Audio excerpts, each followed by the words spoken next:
Verbal, militia, TV. Did you bother reading every single word in the Treaty of Peace, or Declaration of Independence, and the Constitutions state and federal? How about every single act of Congress state and federal ever passed, now every executive order passed since 1933? Did you look up every word you thought was in English as legal definitions so you actually know what the contract you were signing onto was actually saying?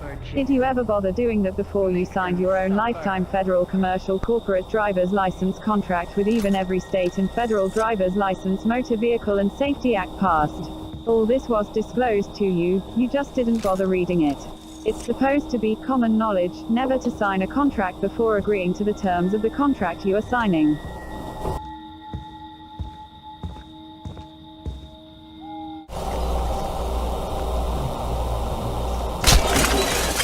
If your legal guardians ever signed a federal contract for you with a birth certificate contract, and you didn't take them to court for fraud before you signed your own lifetime federal contract, then that non-alleged fraudulent act is now an injustice forgiven as far as the law is concerned.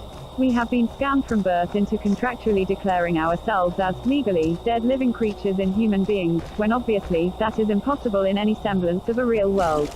We have accepted that men and women could become federal corporations. Just look on your driver's license. It's right there in your face, just like on a gravestone. Your fictional legal name will be in all capital letters, which signifies it is a federal corporation doing commerce in one of the 50 corporate states of federal being, which is the only reason that we can be taxed at all.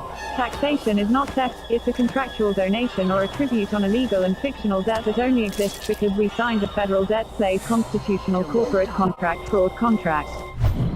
The 10-mile square radius of federal jurisdiction of Washington, D.C. has now been expanded by us to encompass the entire landmass of the USA, since we signed the contracts, of course, so now, our state, federal tax money, goes from the states to D.C. and back, making it interstate federal commerce.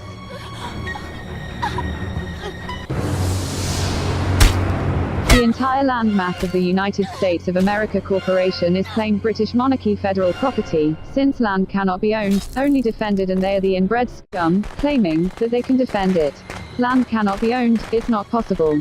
Who would you buy the land from, God or nature? Because neither one takes cash.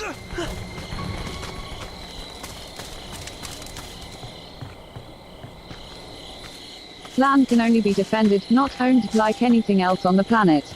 If you are using British monarchy federal property in the form of Federal Reserve notes or credits for anything, you are not sovereign. So basically, if you are not homeless and eating roadkill, you are not sovereign. Being sovereign simply means that no one has any legal authority over you at all, while being a sovereign means you can tell your subjects what to do and they do it or suffer the consequences.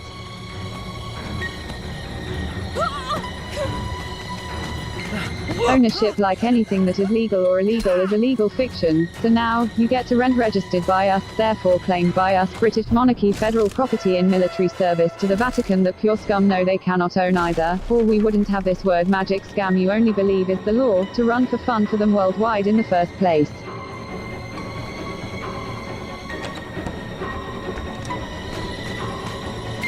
If you are using, in possession of claimed federal property currency to pay for things, you are purchasing them, not buying them, and since it's using British monarchy, Vatican, credit, anything you pay for can now be claimed federal property, since the federal debt is designed to never be paid off and you are acting federally, not privately, just by having the claimed federal property currency, credit on your person.